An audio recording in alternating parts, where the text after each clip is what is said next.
Artlist.io.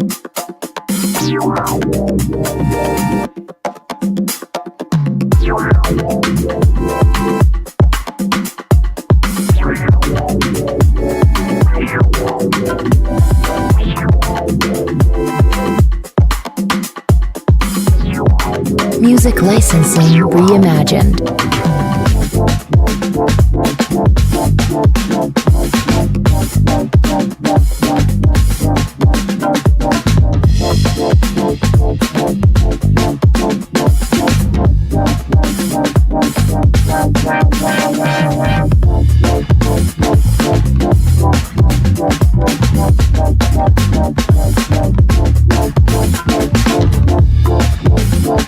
Artlist.io.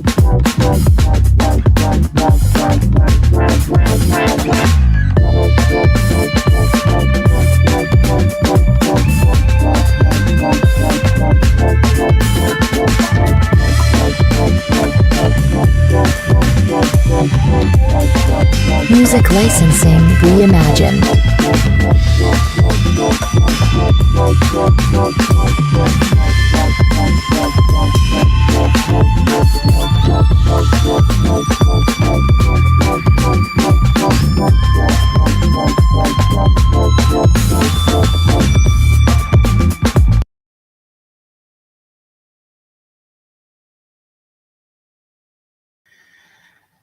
Good morning, family. Black women on this Black femicide topic.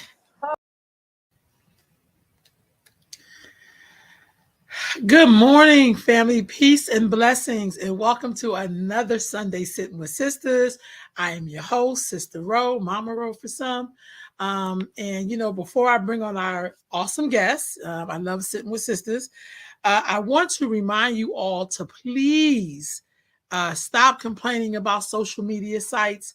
We do have our own. It's called OBT Social App. It is Black owned and operated, and they are trying to target and bring on African Americans, African descendants, Black folks. So if you haven't, please go set your page up. You can put whatever content you want up. You don't have to worry about people taking your stuff down. It's a, say whatever you need to say site. We have to get into the spirit of supporting people with our clicks, with our likes, who actually support us back. So if you can, there it is on the screen, OBT Social. It's an app. I am on there myself. So I decided for the month of September that every time I do a Sunday Sitting with Sisters, I'm going to highlight this site, because in order to do for self, you have to be able to support yourself and people who believe as you believe. So go to OBT Social, set your page up, and let's support Black for real, family. All right, so now I'm going to get into my guest. This is a show that I've been wanting to do for a while, and I'm going to have to dedicate a little bit more time to this. We're going to bring our guest on. We're going to bring on Sister Rosa from Black Femicide USA. How you doing, sis? Oh, I'm doing good.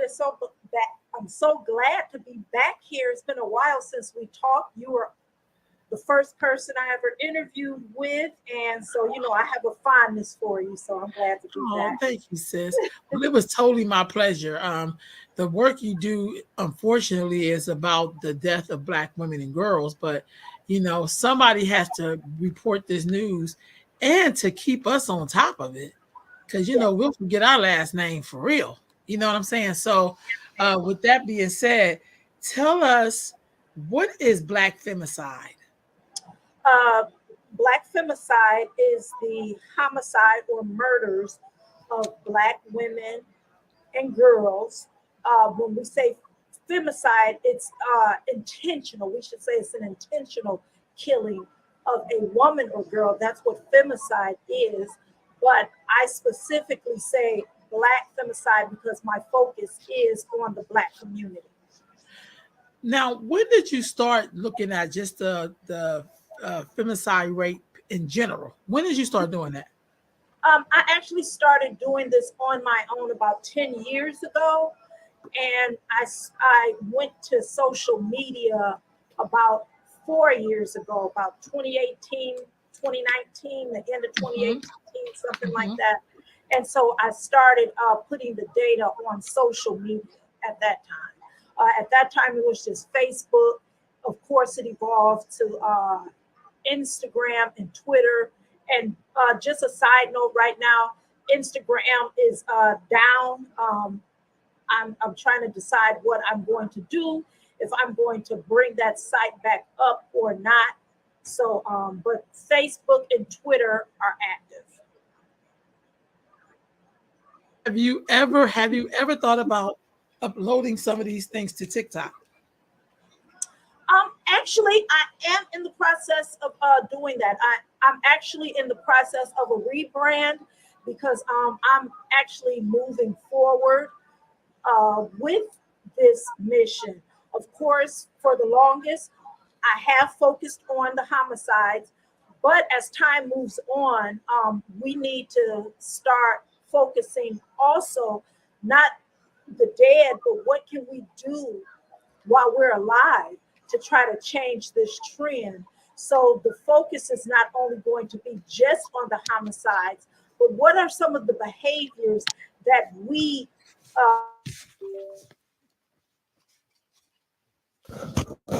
mental health nurse.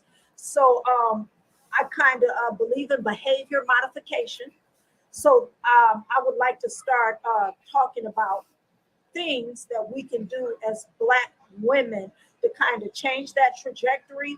And of course, for those men who are in the community who want to engage and who are definitely somebody who has a proven track record within the community, they are also welcome to discuss this as well. Wow. So when you say that, which I think is true, men should be discussing this as much as women are discussing it. What has been the response from Black men in particular on this Um, topic? oh, okay. Initially, I can honestly say, initially, Black men were very, very resistive. I was getting a lot of pushback, and this is not to say that it hasn't stopped, but I was getting a lot of resistance in the beginning. They were calling me divisive. I'm an agent. I'm COINTELPRO. I'm, probably working for the FBI or whatnot. They were saying a lot of things like that, which is, definitely not the case. So now I'm seeing that actually more Black men are starting to engage. They are actually starting to, you know, follow the page. They actually are submitting stories. And there have been a few that have actually emailed me to ask what can they do in their community. So I'm seeing a very small change, but it's a change nonetheless. Hmm. So that's good to hear that there's some Black men that are more receptive and at least can talk about it more. Um, like I give example with this Woman King movie. I have heard so many Black men say some ugly things about this movie. And it was mainly because it was the title Woman King. Like like somehow their place is someone's taking their place or whatever. I don't know. We watched the Game of Thrones and I don't know. Um if it's because it was a Black woman, people are feeling some way about the movie because these are Black women showing their strength, which I know in the Black community, we are the ones holding up every damn thing. So we know that Black women are capable of doing some incredible stuff to hold family, community, race together. Um, what has been your reception from Black women on this Black femicide topic? Oh, goodness gracious. You asked me this on the heels of the march. Um, and just one quick thing. I'm so glad you brought up the Woman King because historically, when that era happened, we have to understand that women in Africa are, have, at that time,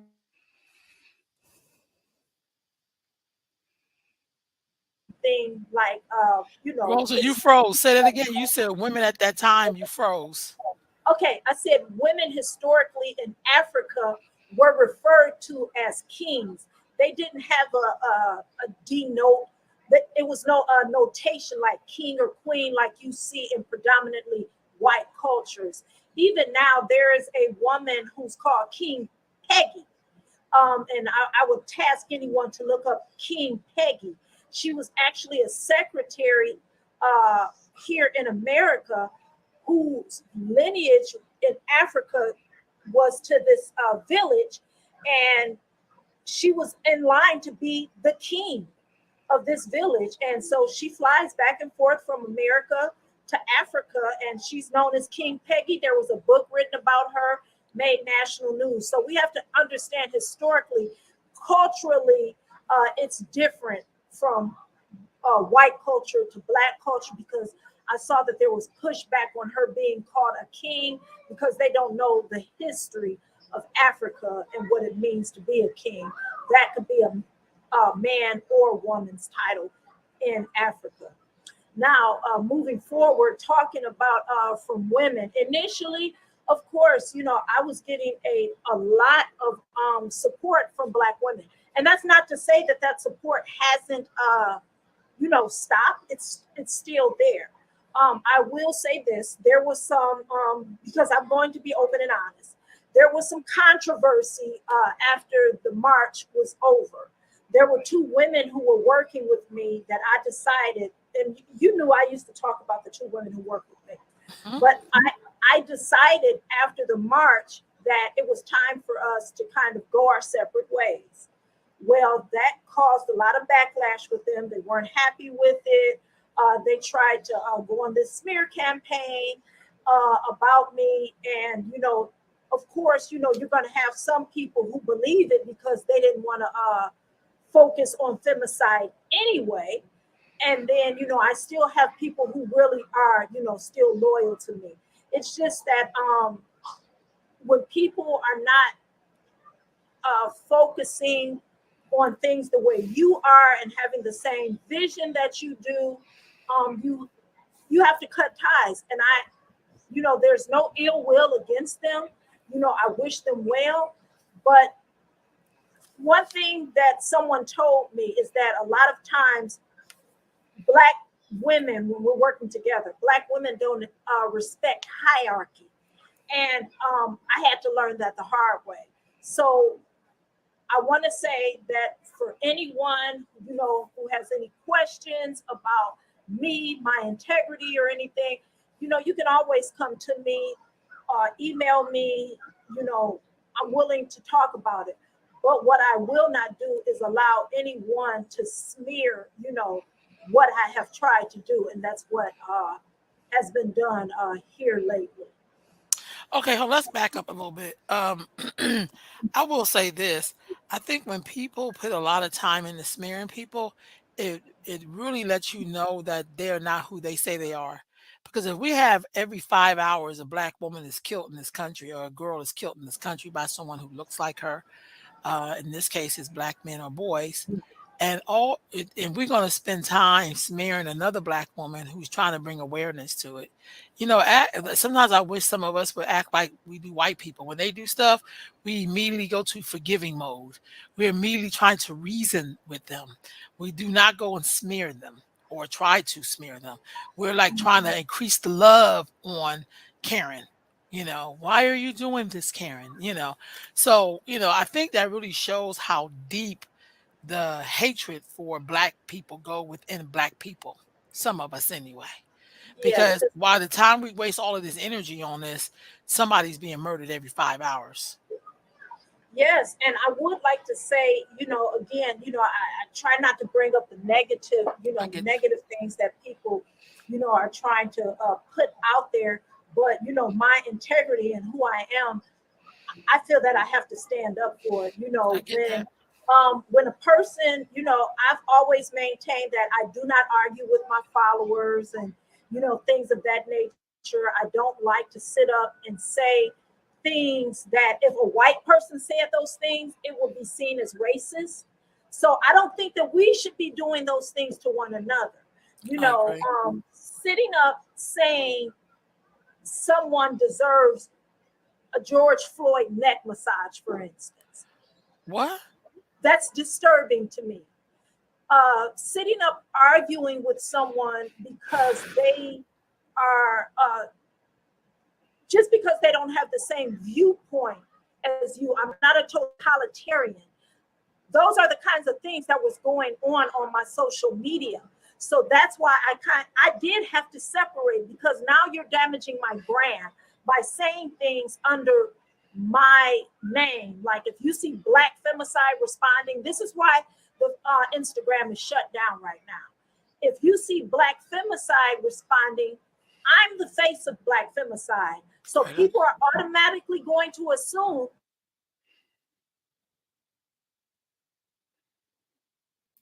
So I had to, put a stop to it, and I had to, just shut the page down. Enough was enough. And I just decided to separate ways. And also, people sometimes jump on a movement, and initially it might seem sincere, but then when you see that people may be trying to use it as a come up, I just want to put this out there, people. Grassroots movements, you're not here to make money. This isn't a money making effort. Anybody who has done grassroots work know that it's 95% of it, you could even say 100% of it, is volunteer work. I've been doing this for so long alone without any money, any payment on my own. So when I did raise some of the money for Black Femicide, I was giving the two women stipends here and there. But then it was like at the march, they tried to put another squeeze on me, and I just was not having that. Enough was enough, and I just had to part ways. So when people are sitting up here saying things to you that are saying things about you that are damaging, it's only normal that you would go ahead and defend yourself, and that's what I found myself doing. This is the second time publicly I've talked about the issues, but I've always felt comfortable on your show. And so I want to just clear the air that everything was on the up and up. People trying to, as the young folks say, gain clout because of under the guise of Black Femicide. It's not right. It's not right. So I did separate and go my separate ways. I will say and I'm back to working solo. Right on, right on. So listen, I will say this. I have find even in my own work is that some Black women are so hurt. And I'm not making up excuses. I'm just saying that they are hurt, they are wounded, that they are so mad at Black men that they'll jump on any opportunity that we think we're going to use to kind of lessen them or down them. They'll jump on it full force. That was always my issue with feminists. Honestly, some of them, not all of them, some of the feminists I knew had a great level head. They understood, the differences, what we were really fighting for. But then there was some who were like really hated the hell out of men. And I had to find my way away from them. Like, yeah, that's not what the hell I'm talking about. You know what I'm saying? I want the right to do some things, but I am no way in shape or form trying to erase them. My daddy's a Black man. My brother's a Black man. My my nephews are Black men. I love them dearly. I'm not trying to erase them. So if you're on the man hating thing, this is the wrong thing. Exactly. And I'm so glad that you said that, because there is another community of women, and I'm trying not to bring them up, because these women have literally went on I call it a campaign of terror. They have literally spent their time on YouTube making videos about me, that I was a fraud, that I was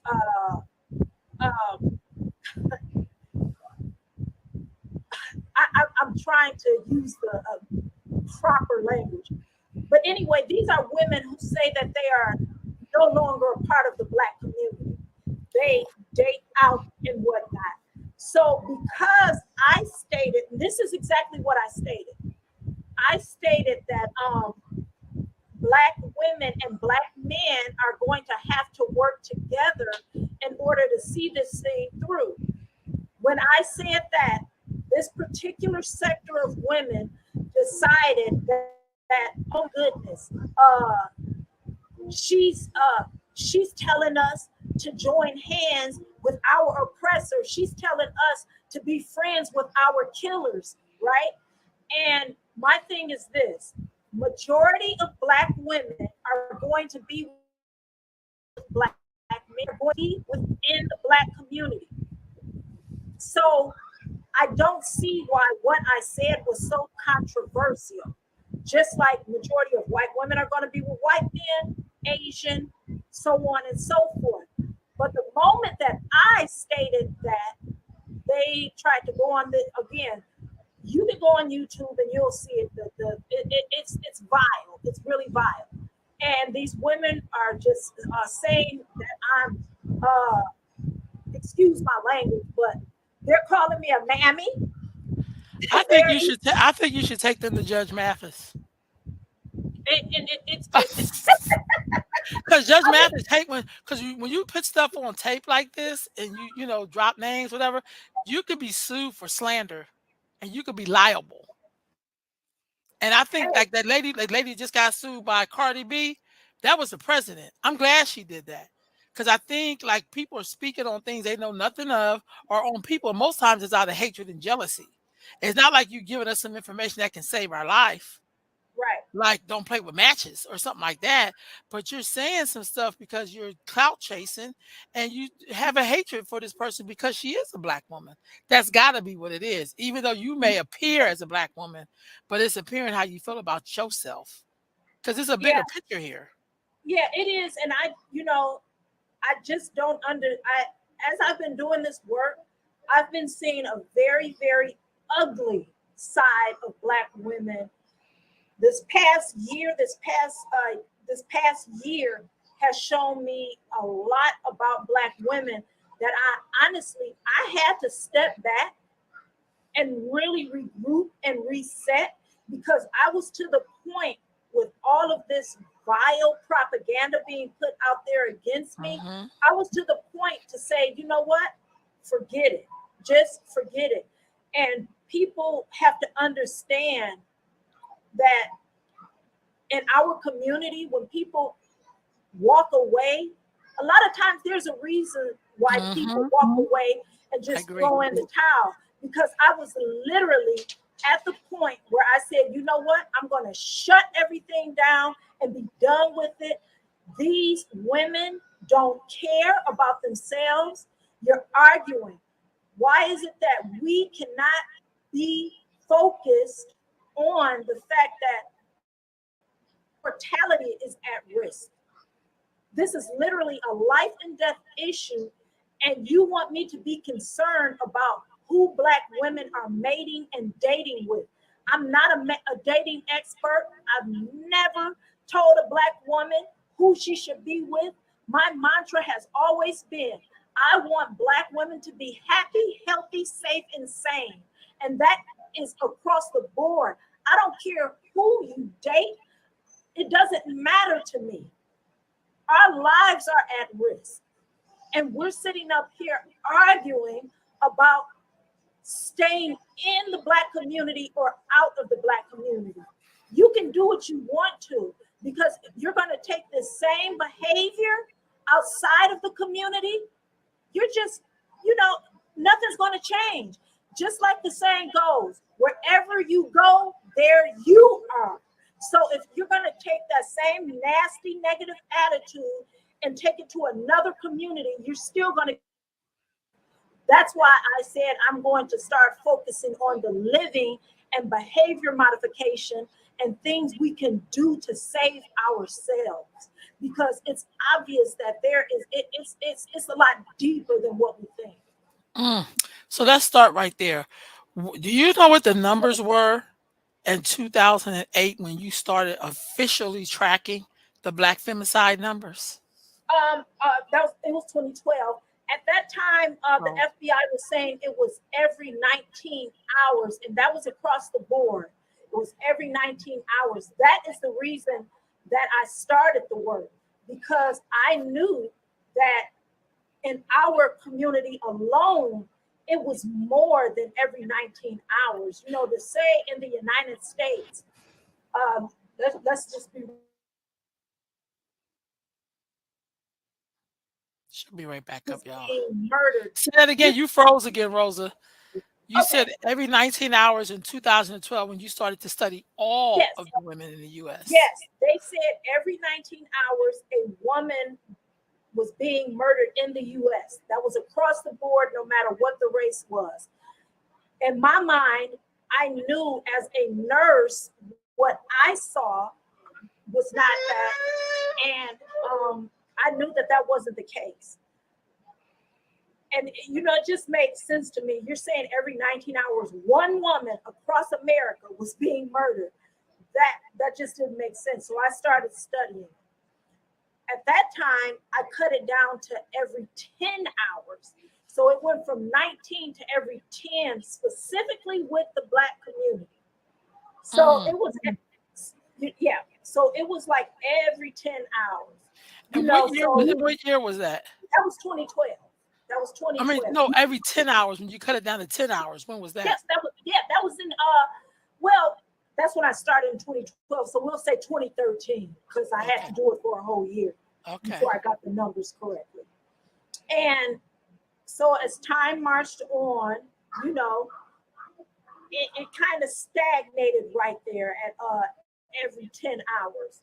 So then when we moved into 2018, 2019, it was every 8 hours. And so in 2020, I started using the hashtag every 8 hours, right? So that's when the first march was planned for Atlanta for 2021. And so by the time we got to Atlanta and did that march, it was every 8 hours in 2021.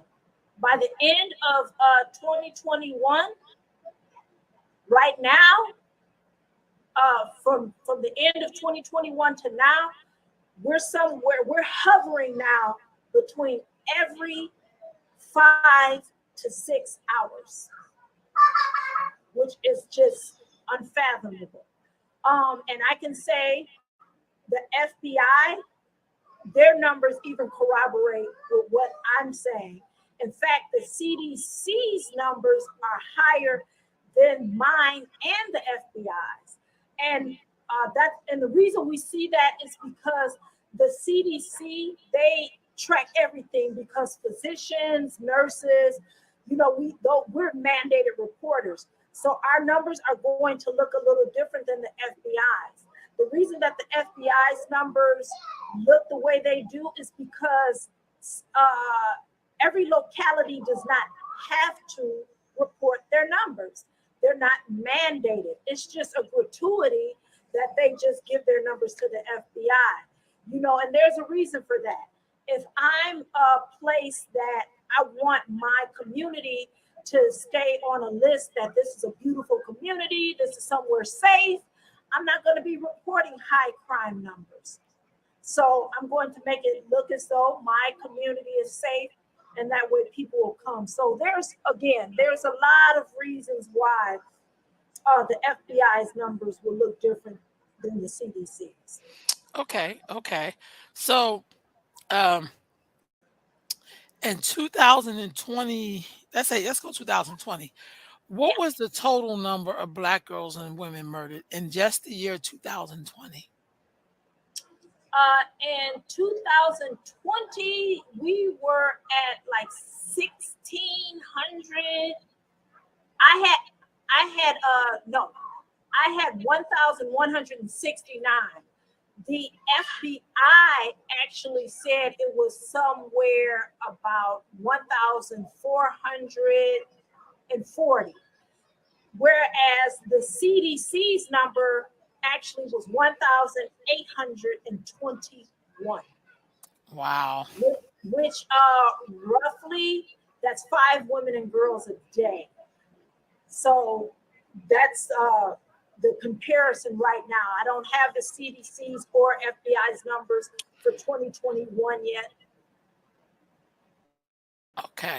So when we look at these numbers, I think this is just me.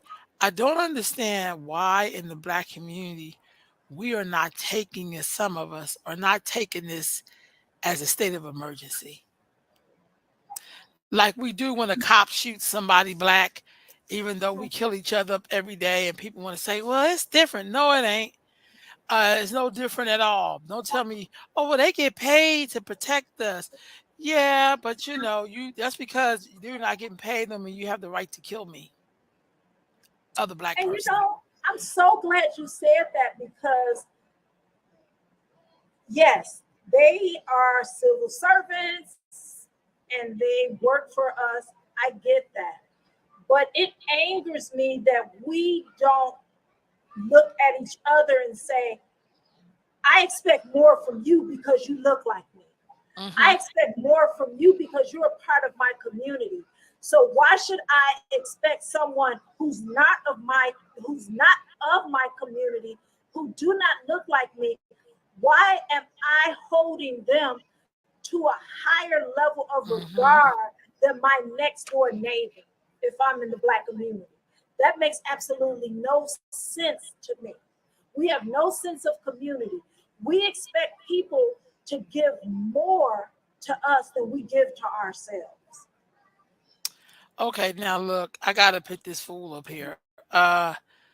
Like even with his case, if I hear another black person tell me about comparing his crime to the white Jewish dude, it's kind of like who does that? Like, first of all, why did he exist so long in our communities doing some of the things that he did? And once again, it's deflection. It's Mm, simply deflection. We like to turn a blind eye to what's going on in our community and focus on, well, Harvey Weinstein or mm-hmm. whoever. They always want to bring up all of these other non-black men. And while their acts were vile and everything else, I'm more concerned about somebody who looks like me. All those people that Harvey Weinstein and that other guy, I can't even think of his name, Yeah. um, they were messing with girls that look like them. Mm-hmm. And they were held accountable for the things that they did to someone within their community or culture. Why is it that we have to deflect to white folks to excuse the behavior that black folks are doing to one another? That makes absolutely no sense. Why should R. Kelly be held accountable for what he did to a child or Yeah. children? Because it Yeah. came out he was even messing with little boys. Yeah. I actually thought when it was a little boy that was abused that the community would really go into uproar, but they didn't. They're just focused on the fact that this is a star. This is R. Kelly. Why are we doing him like this? This is a bunch of bull crap. So now we see that children, women in the black community do not matter over the men. No matter how vile the men are, no matter how violent they are, no matter what they do in the black community, a black man is seen as redeemable. And he's a protected species. Yes, definitely protected. Definitely protected. And that's really sad. It really is, because that's another reason why people have to leave. Like this particular case right here. California man captured after months of being on the run after he murdered his girlfriend's daughter. This little Yeah. baby, oh Lord Jesus. I mean, she's a little baby. And Well, you know, I you didn't hear it with his Tyson tough shirt on. yeah. Now, if you go on to the main page, because this is from the group, if you go on to the main page, you'll see so many more different stories. Well, I'm on your page on this one. I'm on your Oh, okay. Femicide USA page. Okay, because I thought that was the group. That looks like the Mm-mm. group. No, this is on your page. I'm using the Femicide US group. That's where I pulled this from. So when I see cases like this and then I don't hear anything in our community about it, that's the kind of thing that makes you think something could possibly be wrong with some of us. When we say nothing about these acts, that means your daughters and the women are not safe in the black No, community. You're more likely to be safe with the Klan than you are with black people. and and that's true. And you know I'm what? on. I'm sorry, but that is the group, because the R. Kelly story that I have is different than the one that's showing there. So Okay. that actually is the group. But let me tell you, on the 28th of August, I'm going to count and tell you how many victims we had on the 28th. Because when I was doing the stories, I honestly could not believe how many Black women and girls were murdered on the 28th of August. Wow. And I was actually sickened. I was actually sickened to learn how many were. I was like, what the hell is this? All one day? And that's why I honestly believe these the next year is going to be very, very we're going to be startled by the numbers. So let me see: one, two, three, four, five, six, seven, eight, nine, Mm. nine. Wow. Wow. So we can say on that day it was every 3 hours. Wow. Every 3 hours. And if we're being honest, that's the rate that women and girls are being murdered in South Africa. And yet we're a first world nation having third world problems. Mm. Mm. Wow. That's disturbing. That's utterly disturbing. And what's It's more very disturbing is that in our communities, we're silent on this issue. I don't know if we're waiting for white people, a white man, white woman to say, how dare you talk about police brutality when y'all killed each. We get mad when they say it, but to my thing is that's the truth there mhm. because you're killing up your life givers. You have no respect for them at all. And there's also in the black community, I'll be honest, there's a large number of devaluing of black women in the black community. People are always ready to put their hands on a black woman. Domestic violence in our community is off the chain. And if There's somebody been an started busting the cap, it would look very different. You see brothers' bodies laying out in the street. You know, well, that's something that I do advocate for people. Sometimes I get flack for this too, but at the rate that the rate of violence against Black women and girls in the community, I am definitely a staunch advocate of the Second Amendment. I wish Black women would get armed, training, do whatever it is that they have to do to arm themselves and protect you, your children, or whomever it is I that is agree. under your care. Because at this rate, any one of us could be a target. Even I could be a target.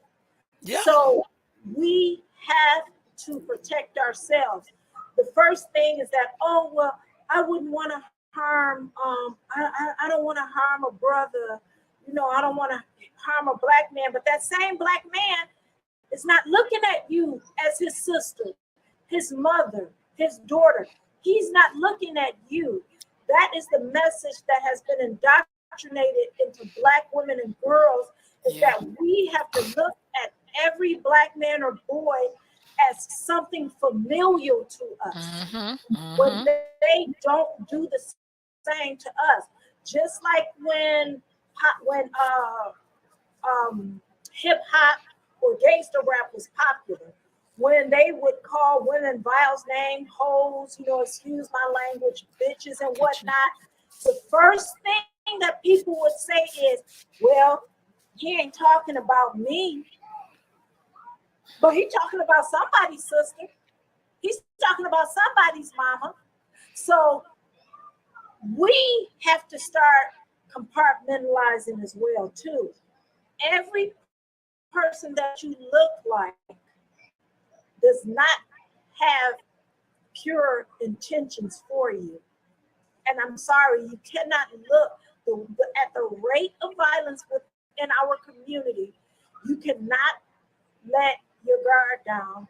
You cannot afford to be a fool thinking that someone has your best interest at heart when you don't even know them. Yeah. I think we just have to stop protecting everything. We don't have to do that anymore. No, I think no, that's something that come right up out of slavery, where you try to protect everybody, not your job, not your place. yeah, Protect yourself and yours. I feel like, because a lot of brothers, they know these women are their sisters and their mamas, but they don't have no respect and love for their sister or mama, because they kill it so like they kill people like it's like drinking a glass of water. They're very familiar with it. It doesn't really mean anything. It's like a plastic cup. Like there's something really, just throw it really, in the really trash wrong. when you're done. Yeah, or just throw it on the ground. So, like some of these dirty cities we got in America. So, I feel like we don't want to be honest about, you know, these relationships we got going on with each other. And that's why some people rather go be so-called whitewashed, because it's safer. You'll be able to wake up tomorrow. See, and that's sad. That's sad that as black folks, even we as black folks know that our communities are not safe.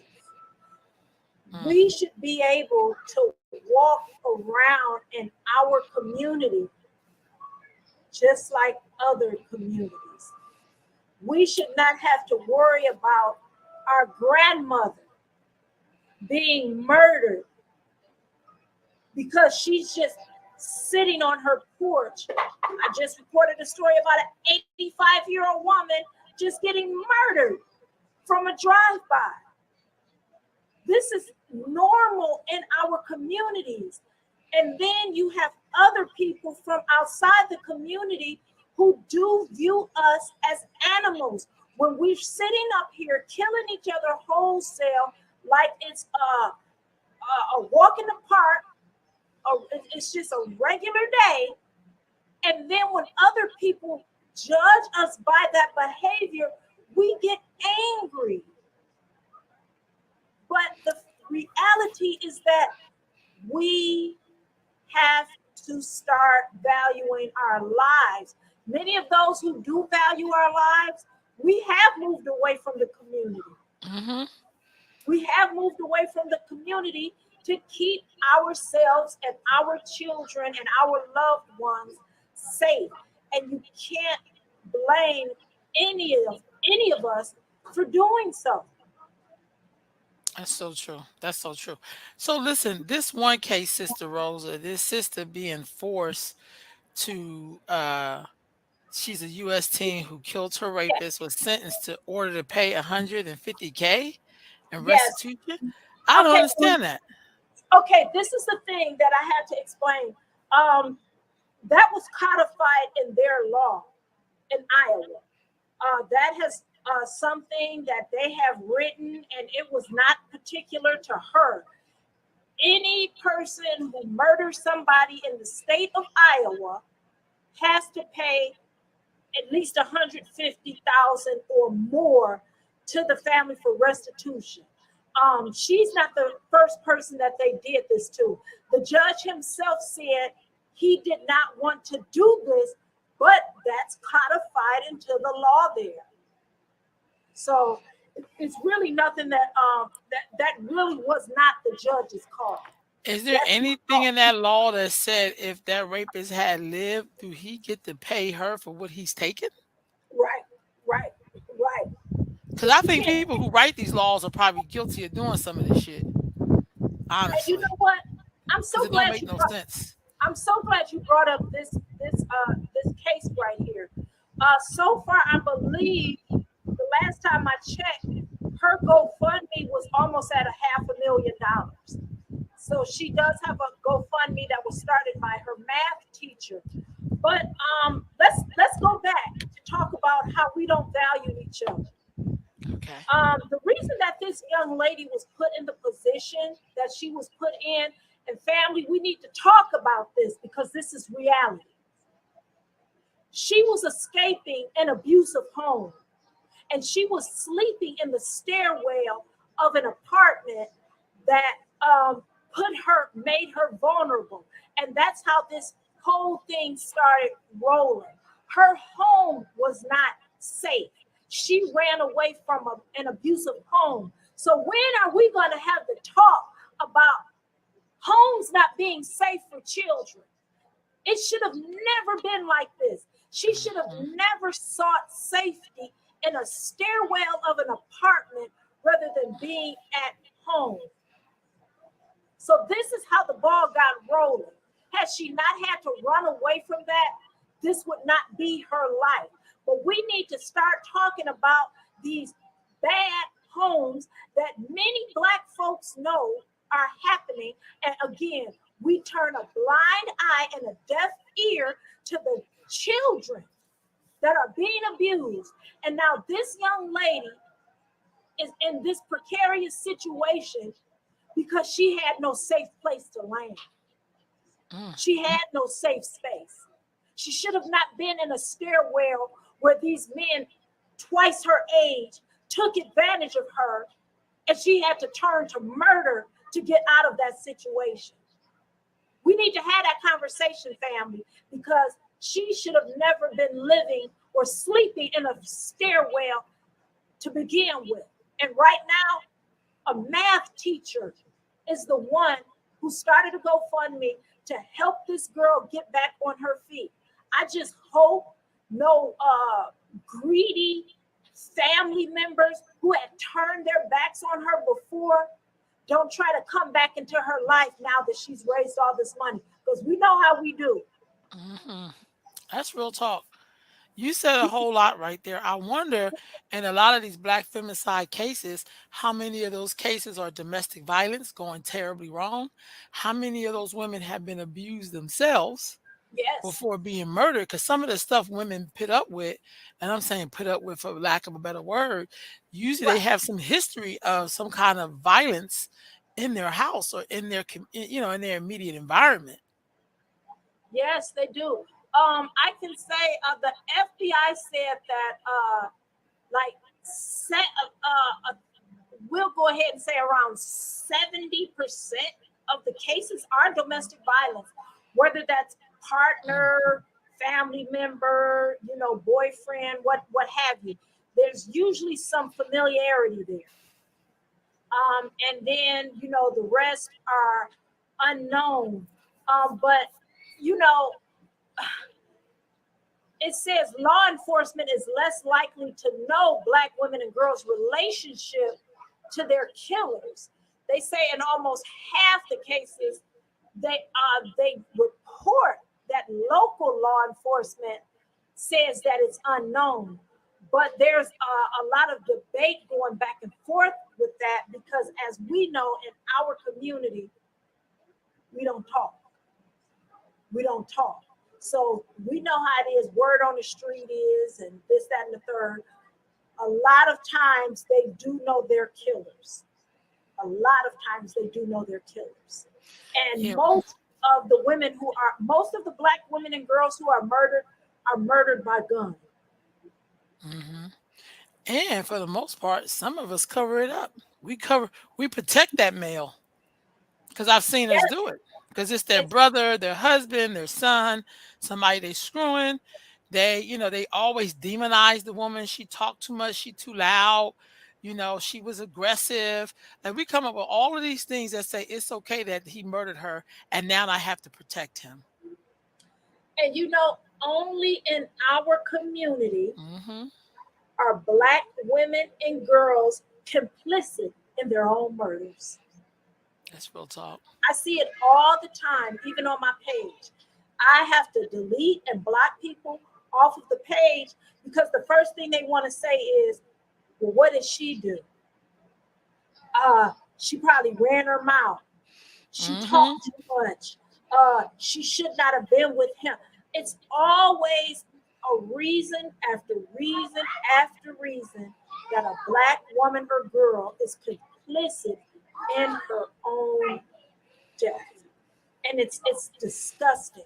We're never seen as vulnerable.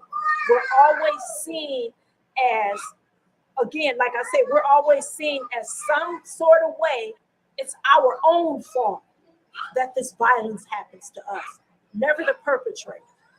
And I've said this before on your show. We need to get away from using mental illness as a scapegoat. Because all of these people are not mentally ill. I agree. And I'm seeing that regularly, that they want to say, oh, that brother was ill. That brother snapped. Everything is not why he don't snap when he sees the white man? Why he don't snap when the cops come? Why? That's how you know he's not crazy, because he don't snap when he see him. He only snaps when he sees you. They don't snap on authority. No. So it cannot be mental health. You got mental health problems. You snap on everybody. You know what I mean? Yeah. People who are mentally ill, because I work with the mentally ill, they don't care who you are. Right. They snap on me. They snap on others. They even snap on the men. So again, and the doctors. So people who are mentally ill, like you said, they don't discriminate. So sister, listen. In Illinois, they're gonna in January the 1st, 2023, they're gonna have non-detained offenses. This cannot be real. Aggressive battery, aggressive DUI, aggressive fleeing, arson, burglary, drug-induced homicide, intimidation, kidnapping, robbery, second-degree murder, threatening a public official. How the hell is this not something how can this be a non-detainable offense? All of this stuff is violence. I want to say this about this Illinois thing. And again, this goes back to black folks and us using things to cover for violence in our community. The Black Caucus in Illinois. That sounds like them. The Black Caucus in Illinois is responsible for this. Why? Because they stated that many of the black and brown, because we have to throw that in there, but this was the Black Caucus that did this.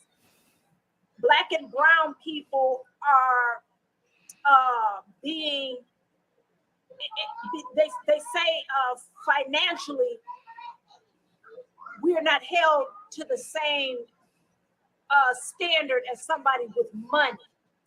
So they're trying to say that poverty is a reason that they had to create this bill right here so that people were treated equally.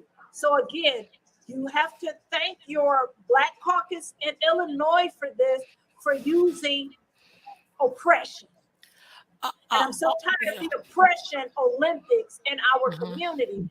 They're using systemic racism to again excuse a lot of violence in our community. Mhm. This is only going to make it worse.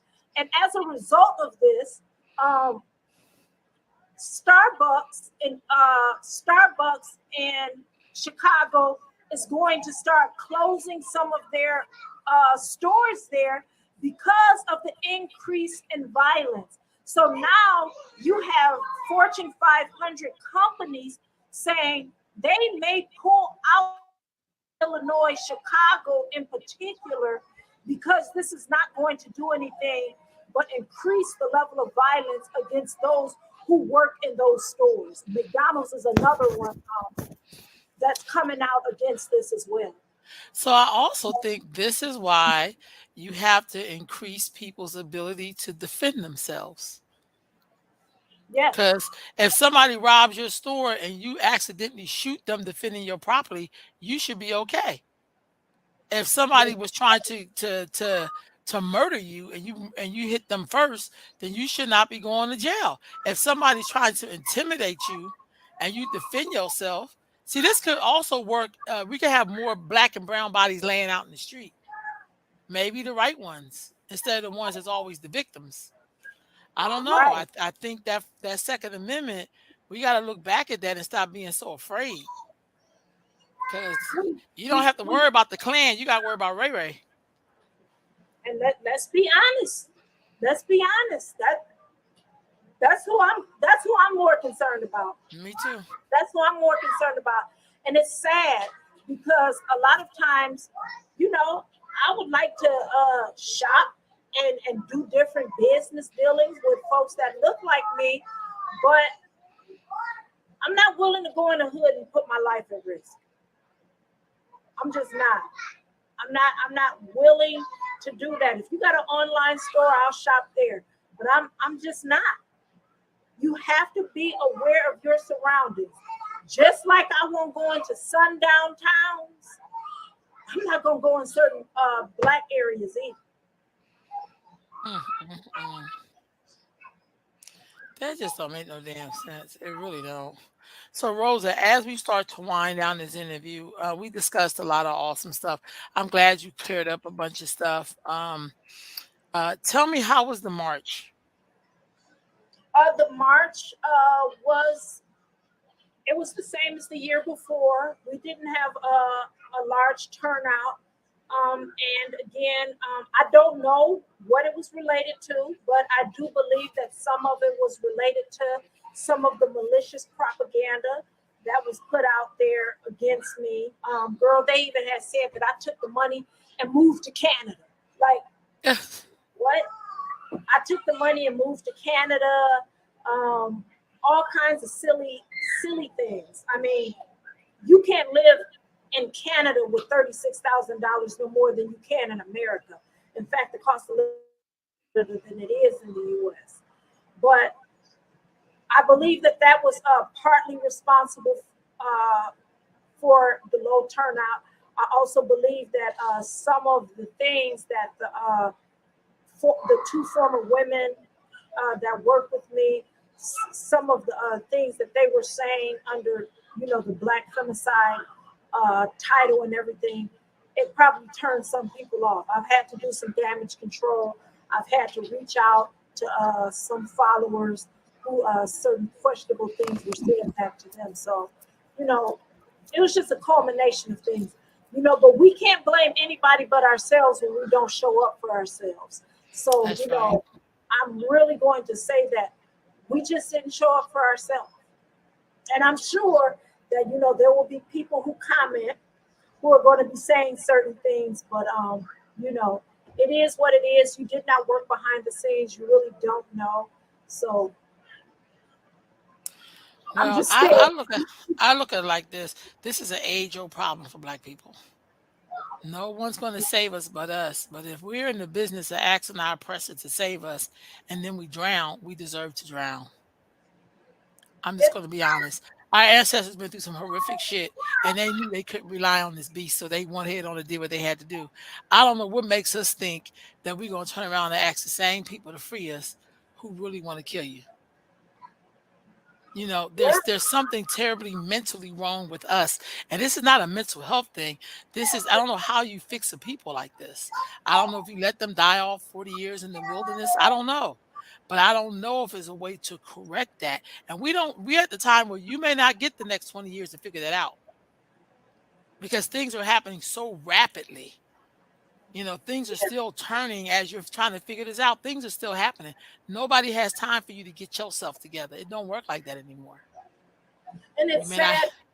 It's sad because at this point, I even thought, I'm going to start focusing on a lot of the younger generation because, unfortunately, it was a lot of older Black women my age who are sitting up here doing this tomfoolery. So Mhm. if we can reach the younger generation, I do believe that that's a step in the right direction. I agree. I do like the fact that you're focusing on the living in terms of what we could do to protect our girls and women, to Yes. make healthier choices and feel good about themselves, so they wouldn't find themselves in these kind of predicaments.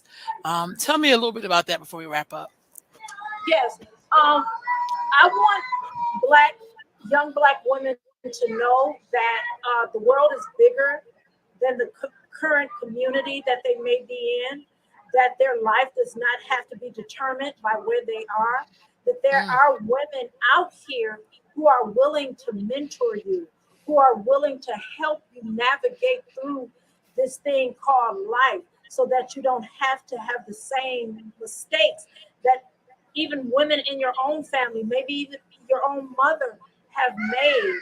Learn from the mistakes of us who are older than you, who are willing to be there for you. Get an education. And that doesn't necessarily mean going to college. You can get a trade. Uh, just understand life does not have to be what people say is a stereotype. You do not have to be anybody's baby mama. hmm You do not have to be beholden to anyone who doesn't respect you. That you need to be selfish and pour into yourself and expect that same greatness that you pour into yourself, expect people to give that to you as well. Never accept less than what you are doing for yourself. Right on, right on. Rosa, thank you so much. Don't hang up. I'm just going to end this. Thank you all for tuning in to Sunday Sitting with Sisters. If you want to reach Sister Rosa, where can they reach you at? You can reach me on Facebook at Black Femicide US. You can reach me on Twitter, Black Femicide America, or you can always email me at blackfemicideus@gmail.com. Say that again for the people, Rosa. blackfemicideus@gmail.com. Right on. And you're on Facebook. You're on Instagram, right? Twitter. Facebook and Twitter right now. All right. There it is, y'all. Please support this sister. Be aware, be smart enough to know the information so you can better protect yourself, and then inform people around you. Sister Rosa, thank you so much for joining me today. I pray that you all have a good rest of your Sunday. Peace and blessings.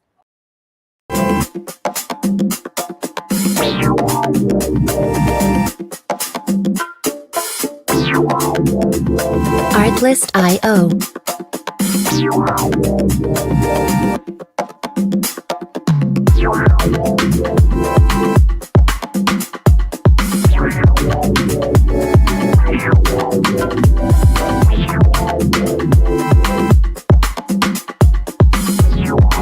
Music licensing reimagined.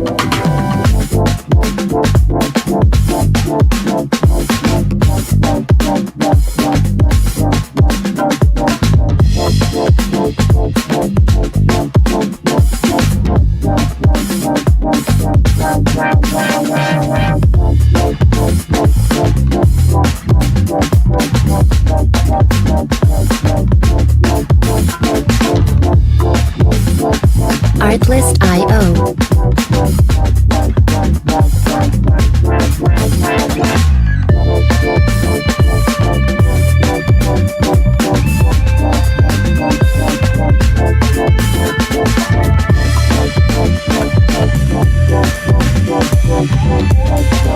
Music licensing reimagined.